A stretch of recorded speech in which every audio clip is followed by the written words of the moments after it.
जय गुरुदेव। भूमि चौतक खेतीहर काश्तकार संगठन सम्मेलन तृतीय। परम पूज्य स्वामी बाबा जय गुरुदेव जी महाराज के मुखार बिंद से सुनाए गए अनमोल वचनों को अक्षरशः प्रस्तुत करने का प्रयास किया जा रहा है। गतांक से आगे इससे तो यही मालूम होता है कि आप यहाँ कुछ है ही नहीं। अब आपने ये काम क्यों किया, मुझे ये बताइए। 40 साल से मुझे ये देखते देखते हो गए। ये सारा बोझा आंदोलन का, हड़ताल का, तोड़फोड़ का, राहजनी का, मार का, पीट का, कत्ले आम का, मैंने इन सब का आंकड़ा निकाल रखा है कि 40 सालों के अंदर इस प्रजातंत्र में इतना आदमी, इतना छात्र, इतने कर्मचारी, अधिकारी, इतने काश्तकार, इतने बच्चे, इतने मजदूर मारे गए कि अंग्रेज़ों के 2.25 साल में नहीं मारे गए। ये आपने काम क्यों किया? अच्छे इंसान बन जाओ।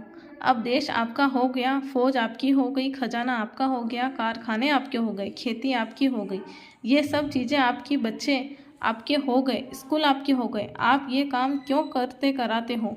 मैं सोचते सोचते जब मैं यह उपदेश कर रहा था कि भजन करो, आत्मा का कल्याण करो, भजन करो, अच्छे आदमी बनो, अच्छे इंसान बन जाओ, तुम मेहनत करो, मतलब ईमानदार रहो, तो ये चिल्लाते हैं कि मुझसे नहीं होगा, मैं भजन नहीं कर सकता। झूठे मुकदमे भी चले तो हमारा घर लूट गया, हमारी खेती चली गई, हमारे बच्चे मार दिए गए, हमारा कारखाना जला दिया, हमारे दफ्तर को तोड़ दिया, हमारी स्त्री मारी गई, बच्चे मारे गए, हमारा पति मार दिया गया, हमसे भजन नहीं होगा। अब ये सब चिल्लाते हैं। चिल्लाते चिल्लाते मैंने सोचा कि शायद उत्तर प्रदेश में यह घटना होती हो, तो बाबा जी ने सर्वे करने के लिए 4 फरवरी सन 1986 को एक काफिले की घोषणा की। एक काफिला निकलेगा सर्वे करने के लिए, वो 12 प्रांत में जाएगा। उसकी घोषणा हुई। 12 प्रांत और 90 दिन चलेगा। 90 उसके पड़ाव पड़ेंगे, 90 दिन होंगे, 10,000 किलोमीटर की यात्रा होगी। आप लोग जल्दी से तैयार हो जाओ। 4 फरवरी से ये मथुरा से चला 1986 में, और ये मथुरा से चला पूरब में, इधर गया, फिर बिहार गया, फिर बंगाल गया, फिर आसाम गया, कुछ हिस्सा मेघालय, कुछ हिस्सा नागालैंड, फिर ये आपके उड़ीसा गया, फिर मध्य प्रदेश गया, महाराष्ट्र गया, गुजरात गया और राजस्थान गया और हरियाणा। 4 मई को मथुरा में वापस आ गया। 90 दिन पूरे। मेरे पास 615 आदमी थे। फिर मुझे आदेश हुआ कि अभी पूरा सर्वे नहीं हुआ है, एक दूसरा काफिला और निकाल दो। तो दूसरे काफिले की घोषणा हुई कि वो 26 दिसंबर 1986 को चलेगा, और अब काफिले की तैयारी हुई। 26 दिसंबर 1986 को मथुरा से निकल चला।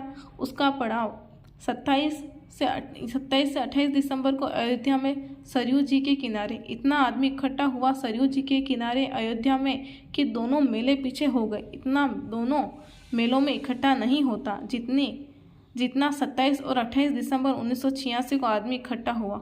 और वहीं से वे मेरे साथ में चले। तो ये 29 को बहराइच, फिर लखीमपुर, पीलीभीत, फिर बरेली, फिर उसके बाद मुरादाबाद, हापुड़, मुजफ्फरनगर, सहारनपुर, फिर ये सीधा हरियाणा में 7 पड़ाव करता हुआ गंगानगर के पास से रावतसर, सरदारसर, सुजानगढ़ और सीकर और जयपुर और टोंक, और उसके बाद बूंदी के बाद जलालाबाद, उसके बाद मध्य प्रदेश में आ गए। देवा से चला धार से फिर चला गुजरात में संतरामपुर, और वो गुजरात में होते हुए अहमदाबाद के बगल से और बीच बड़ौदा शहर में। मेरे साथ 50,000 आदमी से ऊपर हो गए। मेरे साथ 80 दिन का कार्यक्रम था। 8,000 किलोमीटर की यात्रा थी और 80 पड़ाव थे। अब ये गया ये महाराष्ट्र में, फिर इधर गया गुजरात, महाराष्ट्र और कर्नाटक तक गया। मेरे साथ 50,000 आदमी थे। कर्नाटक से फिर उसके बाद फिर आया मध्य प्रदेश में, फिर उसके बाद चला गया उड़ीसा, और उड़ीसा के 7 जिले लिए।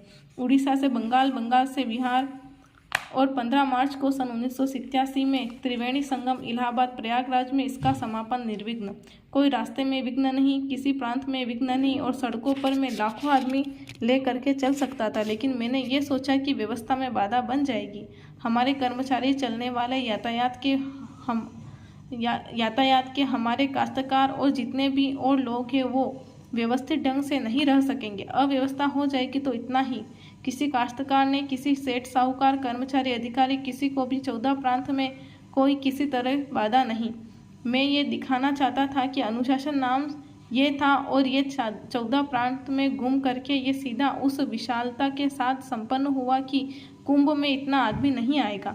इतना आदमी ये 15 मार्च को इलाहाबाद प्रयागराज संगम पर सन 1987 में उपस्थित था। यह समाचार रेडियो अखबारों में है। आपको यह जानना चाहिए कि परिवर्तन रेडियो अखबारों से नहीं होगा। भूमि जोतक की आधारशिला। बाबा जी ने यह सब सर्वे कर लिया और सब सर्वे करने के बाद कर्मचारी अधिकारियों को क्या तकलीफ, काश्तकारों को क्या तकलीफ, छात्रों को क्या तकलीफ है, मजदूरों को क्या तकलीफ है, सेठ साहूकारों को क्या तकलीफ, ये सब सर्वे करने के बाद इनके दवा बनाई, दवा तैयार की गई। फिर उसके दरबार में दवा तैयार कर ली, उपस्थित कर दी गई कि जो आपने आदेश जितना दिया था उसकी पाबंदी की गई, पालन किया गया। अब जो आगे आदेश दे तो मैंने इसको किसी को नहीं बताया। जय गुरुदेव।